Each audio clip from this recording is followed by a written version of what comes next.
Hello and welcome back. This is the Collaborators Unite podcast. Chuck Anderson here, your host. And this is the show where we serve big impact experts. And that's you if you are on a mission to help people in a positive way, not just make money in your business, but you want to make a positive impact in their lives.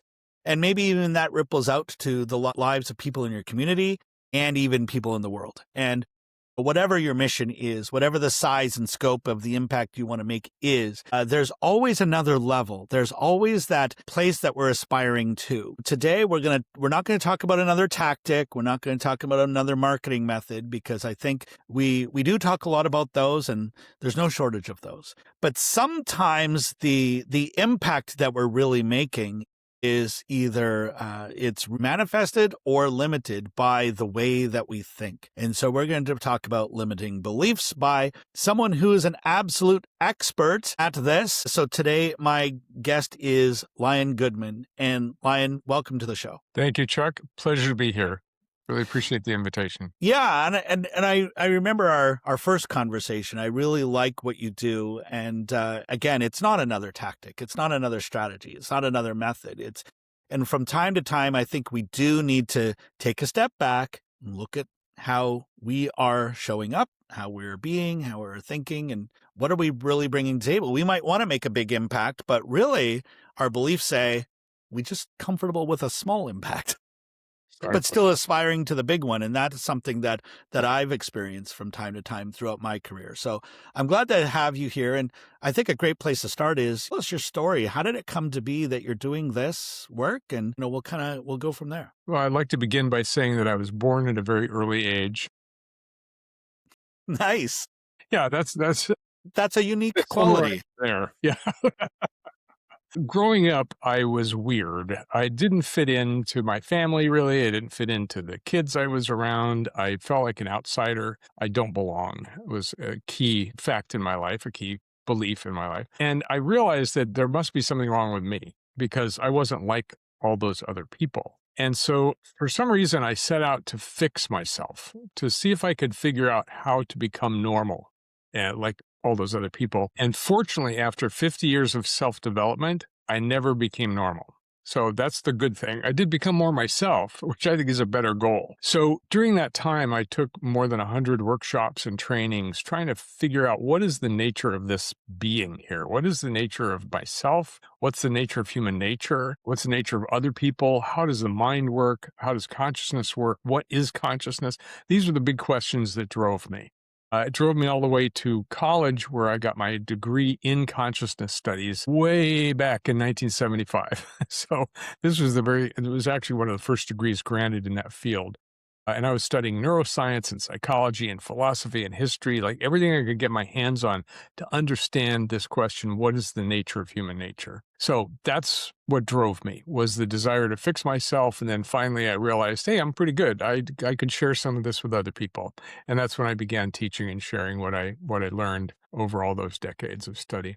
Amazing. I can relate to so many parts of that story. Also, I'm fascinated with human behavior and what motivates us to do what we do. But that feeling of not being normal, I can very much relate to. And also the next level of, well, I need to fix myself so that I can fit into what is expected of me. I bet there's people listening right now in the coaching community that felt that same way.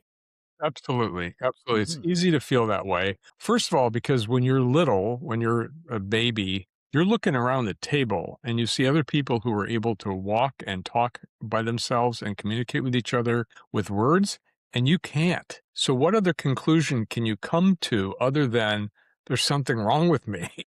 Nobody says, hey, you're a baby. It's okay. You'll grow into it. Nobody confirms that you're actually a conscious being that is in the growth process, right? So we can easily come to that conclusion. And these experiential conclusions are actually the beginnings of the belief system. And we can even accumulate these kinds of conclusions in the womb. Like if the mother is afraid because of a violent husband or war or poverty, her fear hormones are going right through the placenta into that baby. And the baby is living in fear and may come to the conclusion the world isn't safe way before words come in. but it's experiential. It's like, okay, there's something to be afraid of here. So we go all the way back in our work to the core experiences that create the limiting beliefs, what we call limiting beliefs out at the surface level. And we work there at the core of the psyche. That's what makes it so effective. Amazing. Oh, I can't wait to dive into that a little bit more. And before we do, I want to just think a little bit about, where people start their journey with you. What are you hearing from them? Like, describe their experience. And, are they consciously aware that there's something going on and that's where it stems from? Or is it some other experience? And then we have to kind of shine light and direct them there. But what are they, when they first come to you, what are they saying? What's their experience? First of all, I'm called the subconscious pattern detective. So people come to me because they know they have a subconscious pattern that they can't figure out. So I tend to draw people who are already aware that they have limitations in their beliefs or in their behavior or in their relationships or in their finances, and they come to me to get that problem solved. So I have a general products for the general public to help people clear their beliefs. But my personal work is coaching individuals. So I coach very high functioning people who are CEOs or solopreneurs. And then I also have a training for coaches, therapists, and healers, which just began called the Clear Beliefs Method of Trauma-Informed Therapeutic Coaching. It's a mouthful, but it really expresses what that training is. It's a 6-month training for professionals who want to learn these techniques that I've developed and synthesized over 50 years. Amazing. What are the common threads in the experiences when so people come to you, they know that something is going on and that there's some sort of repeating pattern. And, so are there any commonalities or maybe common mistakes that maybe they're making that are kind of leading them to where they're at now? I mean, you're going to work with them obviously to get to the other side, but are we making it worse for ourselves? Are there things we're not aware of? Like, what do we need to know? One of my philosophies is in an emergency, apply awareness first. When you bring awareness to your own mechanisms, to your own subconscious mind, to your own psychology, to your own how you think about things, that, it's like the miners who have a headlamp on their helmet, and we're turning that headlamp inward to look inside to see what is this structure. Another way we see people is that they're all unique. They each came through their world, with a unique set of circumstances and experiences and traumas and psychological sets. And so we work very closely one-on-one with people. We try not to generalize, oh, you're just like those other people.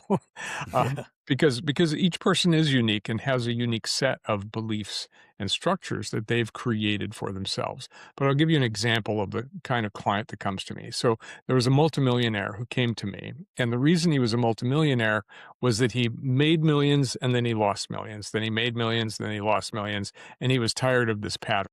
And he tried everything: psychology, psychotherapists, psychiatrists, drugs, psychedelics, healers, coaches. And he said, okay, you're so smart, Mr. Smart Guy. Tell me why I followed this pattern. And so very quickly, I used one of my techniques, which we call spiraling back, where we spiral back to originating experiences. And he went back to an experience which he didn't remember remembering before, this process, where he was walking on the streets of New York with his mother, hand in hand. He was about 3 years old. He saw a shiny penny on the ground. And he reached down excitedly to pick it up, and his mother jerked him back and said, "Don't touch that, it's dirty." And he suddenly realized that the reason he couldn't hold on to his money is because his mother told him it was dirty and he shouldn't touch it. And that blew apart the belief or the pattern that was totally subconscious for him. In the unconscious, really, he was not aware of it at all. And he was trying all the outside in techniques to fix it, but the core material was deep down in the subconscious mind. So, and he didn't have to lose millions after that. That's a typical story of the kind of work I do, where people come to me kind of as a last resort and say, I don't know how to fix this. I don't know how to change it. Help me. Yeah, I'd imagine, and just speaking from my own experiences, that feeling of, I can't believe this is happening again, right? Or it seems like I've been here before. Yes. Or not this again, right? Exactly. And those have a cause. And that's, again, the way I see the world is that everything we experience has a cause, and that cause is inside of us. And you can work from the outside in with all kinds of techniques. You can tap on your face and say affirmations. You can just do affirmations. You can do talk therapy. You can get your body worked on. You can use psychedelics and throw up if you want. I mean, there's all kinds of ways to kind of excavate this stuff. What I did is I took the 100, 200 tools that I learned and figured out which ones produce real transformation, true transformation that's permanent and profound, not just makes you feel better for a day or two. And that's how I came to this analysis of it's the belief structure, it's the infrastructure of the human mind. And most people, when they talk about beliefs, they think of mental constructs, like I believe there should be more government, or I believe there should be less government. But beliefs are actually multidimensional constructs because they're made of our experience. And our experience is multidimensional. Right now, you're seeing, feeling, hearing, smelling, you're in an environment, you're energetic, you have relationships. That's your multidimensionality. And so when you come to one of these conclusions, whether someone indoctrinates it into you or you come to it yourself, that's what's stored, is the entire experience. And so in order to excavate it, you need to use experiential techniques, not just mental techniques. So this is not mental belief clearing. There's lots of people who do that, but it doesn't work very well. You get partial or temporary results. This is going deep into the structure of the mind and doing the work there. So when you say experiential, that you actually have to have some physical interaction with the process. And I think I've read and heard of this before, where if you actually do something, you're more likely to retain it or learn from it or whatever. And I'm probably butchering it here, but No, I'll have you explain it. That is true in psychology, is that when you do something, you're more likely to retain it than when you just hear it or see it or feel it. When I talk about the multidimensionality of us, I'm talking about all of us, because we are having all these experiences. The nervous system is a information superhighway. And if we felt everything that the information was presenting, we'd be overwhelmed. So we have this thing in the brain called the reticular activating formation, which kind of filters for what's important and what's not important. But we have control over our attention. It's one of the few things we do have control over. And so you can attend to any part of your body. For example, you can put your attention on your left knee and feel your left knee. And that information's been there the whole time. And the body is sensing it, but you haven't attended to it. So what we do is we turn our attention inward to the experiences that cause the pattern, not just the idea or the thought that is at the root of the pattern. So an experience is something that happened to you, or it didn't happen for you. It could be a trauma, could be, a learning, could be someone telling you something over and over again, and you took it in because you had a relationship with that person. The teacher said, "You're stupid and you'll never amount to anything." And that teacher has a power relationship with you as a kid. And so you take it in and identify with it as that's who you are. Because we tend to believe our elders and our betters, and that's part of the belief system, which is good for survival, but it's bad for self-image. Well, extremely. And it makes me think, as you say that, is it usually one thing that leads to the pattern, or could it be multiple experiences like that? Like maybe someone was bullied when they were in school, or maybe a teacher did say something like, "You'll never amount to anything." And maybe there was something else that happened with a family member, or like you said, even earlier than that. Could be. Is it a web of sort of multiple things that are leading to the beliefs, or is it usually one thing that was kind of the genesis of that particular belief? The answer is it could happen either way. Some kind of a single traumatic incident, like this guy going in for the penny and being jerked back by his mother, that was traumatizing enough. Trauma tends to be deep learning because the amygdala says, "This is dangerous. Don't do that ever again." Or, remember this because that's going to make your mother mad, or, you're in danger, so don't do that. So those traumatic experiences tend to be more sticky. The negative experiences we have tend to be more sticky than positive experiences. Over time, from birth to adulthood, we collect tens of thousands or hundreds of thousands of beliefs. For example, language is a belief structure. When I say that as a cat, I'm labeling a particular unique animal with a label, and then I don't have to pay attention to it anymore. It's like, oh yeah, it's just a cat. But if I get to know the cat, that's a unique being. And I'm going, wow, who are you? Like, that's amazing. And the same is true with people. We label people and then we see them through the labels and we're not looking at them anymore. We're interacting with labels, with our prejudices, with our assumptions, with our beliefs about them, with the categories we put them in. So clearing this process of being able to see clearly and interact with a real human being on the other side of the conversation is a long and involved but doable process. So what we need to do is clear the field because beliefs act like sunglasses or colored lenses in our front of our eyes. We see through them. And so, sunglasses will let certain frequencies in and keep other frequencies out of light. And the same is true with our beliefs. So if you believe life is hard, everywhere you look, you're going to see the hardness of life. Now, if you could swap that out and see through life as joy, you're going to experience joy. That's just how the system works. So what we're doing with all the people we work with, whether they're coaches or students or therapists or healers, is to clear those old things that are preventing them from moving forward. I'm going to talk for another minute and then I'll give you a chance. There's a really important principle that I teach, and that is that our old beliefs don't disappear when we get new ones. They just get pushed down into the subconscious mind.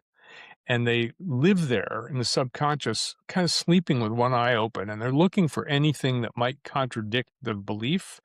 And if something contradicts the belief, they'll jump up and reassert themselves. Say, hey, that's not true. Example, a person wants to lose weight because they're going to a wedding. And so they make a commitment. I'm going to lose 10 pounds before the wedding. And all the old beliefs in there jump up and start reasserting themselves as inner voices or body tics or body sensations. You got to be kidding. You've never lost 10 pounds in 2 weeks.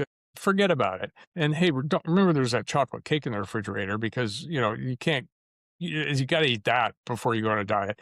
And just give up. You tried this too many times. You keep gaining the weight back for you. You'll never fit into it. All those voices come up. And the stuff that comes up when we make a commitment are old beliefs being reasserting themselves. And if we knew that, if we knew they were just like old recordings, old tape recordings that were being stimulated, they wouldn't stop us. But most people are stopped or stymied or freeze in their tracks when they're trying to create something new. So that's the pitch. Yeah. And it's occurred to me as you were saying this that, at the surface level, we're talking about, our own beliefs and how that impacts the impact we want to make. I'm going to say we because our audience is made up of coaches and practitioners and speakers and authors and consultants that want to make a big difference. And it seems to me that the beliefs are, our own experience, but it can affect how we work with our clients as well in what we see, what we say, how we work with them, regardless of what framework we're using or modality we're using or whatever. But it seems to me that our beliefs can actually flow through the work that we're doing to our client. Maybe I'm going too deep with this, but what are your thoughts on that? I think you're absolutely right because everything is based on this infrastructure of the mind, self-image, our personality, how we respond to other people, how we react to certain things that happen to us, our circumstances, our repeated patterns, our relationships. They all have beliefs at the core. Now, not all beliefs are bad. For example, the belief, look both ways before you cross the street. That's a really good belief, not just for kids, but for adults. Otherwise, if you didn't have that belief, you might get hit by a truck, right? Sort through in ourselves, which are the limiting beliefs that are limiting us from moving forward, limiting our relationships, limiting our effectiveness, limiting our impact, and then clear those. And the positive beliefs will take care of themselves. We don't need to clear all the beliefs. If you do, you get enlightened, but who needs that? Sounds boring, really. Very boring. It's very boring. I tried it. I didn't like it. It's funny. I was having a conversation, about, along this lines of being enlightened. It's kind of like, once you become aware of something, it's difficult to become unaware of something. And, that old term of being blissfully unaware of something. It's like, do I really have to be aware of all of this? Yes. But at the same time, it's like you said earlier, we can't change what we're not aware of, or maybe we can. That's my belief. But one of the first steps that we talked about is becoming aware that there is something, that there is a pattern, that there is maybe a belief that is leading to that pattern. Right. And all you need to do is look at your complaints. Like, what are you complaining about? You have a great life. You know, you're living better than most humans did in the past million years. So what are you complaining about? My relationship, I'm not getting enough love. All right. Well, that's a valid complaint. Nothing wrong with that. Let's find out what's causing it. It might be in you that you're not accepting the love you're getting. It might be in the other person. It might be in the relationship because the relationship has its own needs. So let's apply it to whatever your issue is. And so people come to me with all kinds of issues. I'm not making enough money. I'm not popular enough. I can't get leverage on my business. I'm not having the impact I want to have. It's hard to fill seats in my trainings. I'm not getting people to show up. Nobody responds to my email. I mean, some of these are very practical questions that you've had other guests talking about how to become more effective in your email campaigns, for example, or how to fill seats in a training.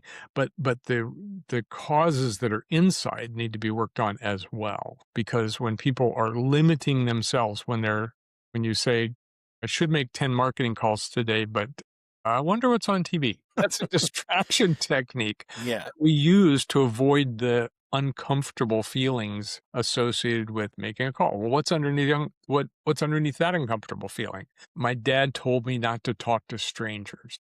Whoa. Well, that might prevent you from doing marketing. So there you have an experience. Dad, the authority, tells me not to talk to strangers, and now in marketing, I'm supposed to talk to strangers. How's that working for you? We get stuck in those kinds of conflictual beliefs where you got two beliefs working against each other. Yeah, and I think sometimes when there's patterns that all of us have, that we tend to normalize it. And one that comes up, and I'd love for you to weigh in on this, that comes up a lot is like, my ADD prevents me from and what they really mean is my self-diagnosed ADD, because we talk so much about this, and yes, attention issues are definitely an issue. I don't want to downplay that, but when we label it like that and we normalize it, it's almost like there's no reason to look further or deeper into that. And it's like, well, that's just the way it is. And so I'll go doom scroll on YouTube for a while. So, yeah. Exactly. And those are fateful last words. That's just the way it is. If that's the way it is and you don't like it, change it. If it's just the way it is, you're not going to change it, and you have no motivation to change it because you've accepted it as a flaw in your character or a flaw in your system that you don't want to do anything about. That's okay. Just make a conscious decision. Like, I'm not going to fix this. I'm just going to wallow in it, Mhm. And attention span is a concern. It's now known that attention span has gotten shorter and shorter and shorter with television and now social media and doom scrolling and all the rest. It's like our attention is now equal to about a goldfish, about 4 seconds. A goldfish can focus on something for 4 seconds, and that's become our attention span. And attention is our most precious resource. So if we're wasting it doing the entertaining thing, the entertainment, I love entertainment. There's nothing wrong with it in the correct dosage. But like any drug, too much of it is going to impact you negatively. And so if if you don't control your own attention, there's lots of people who would be happy to control your attention. And they appear on every YouTube channel, every social media channel. They would love to grab your attention and sell you something. And so it just depends. Do you want to control it, or do you want to allow others to control it? I love this conversation, and it's fascinating. And I think I have enough follow-up questions to last the entire day, but, Let's keep going. With me.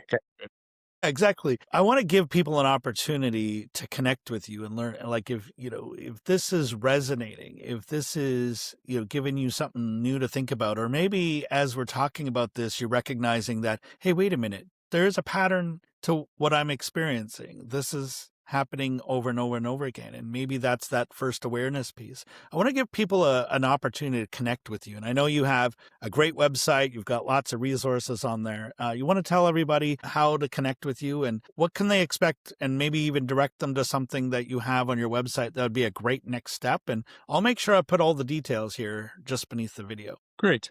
My website is liongoodman.com. Very simple, Lion Goodman. And there's my free ebooks are there. There's a great ebook called Clear Your Beliefs, and it has an exercise inside of it called Belief Self-Diagnosis. And it's a way to look at your beliefs, to excavate them from the subconscious mind. It's very easy, simple, and you get this long list of beliefs that you probably didn't know you had. That's a really good first step for anyone that's on this path that wants to examine their own beliefs and change them.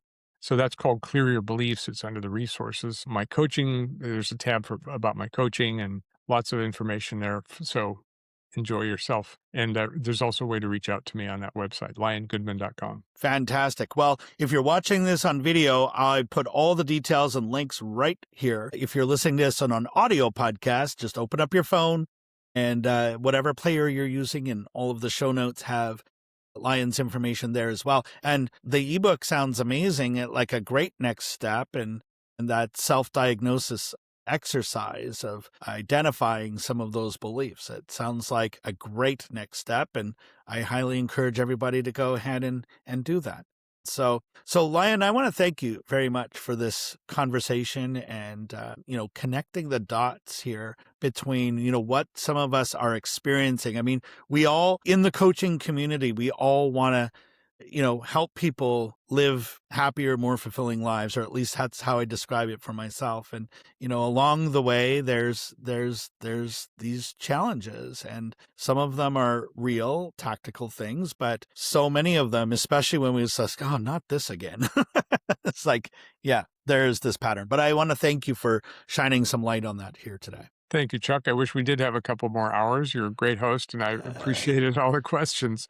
So would love to talk to you again sometime. Maybe we'll have to plan a full day workshop, and then we can really dive deep on it. Excellent. So, yeah, there we go. We're already coming up with collaboration opportunities. So, Lion, thank you. And to our audience, thank you as well. If you're listening to me right now, I believe that this topic resonated with you. And I would like this time not to just be time, but something that could really make a difference for you. And so perhaps go and check out Lion's website, go get the ebook, do the exercise. That sounds like a great next step. And in terms of your journey to make a big impact, I want you to know that the size of the impact that you want to make is possible to whatever degree that you want it to be. And you might be just one collaboration away, or a tool or a strategy away from a breakthrough. And perhaps that's what we talked about today. Maybe this is your next step. So go ahead and do that. Remember, the only way to fail is to quit. So keep moving forward, and we will see you on the next one. Thank you. Thanks, Chuck. Awesome.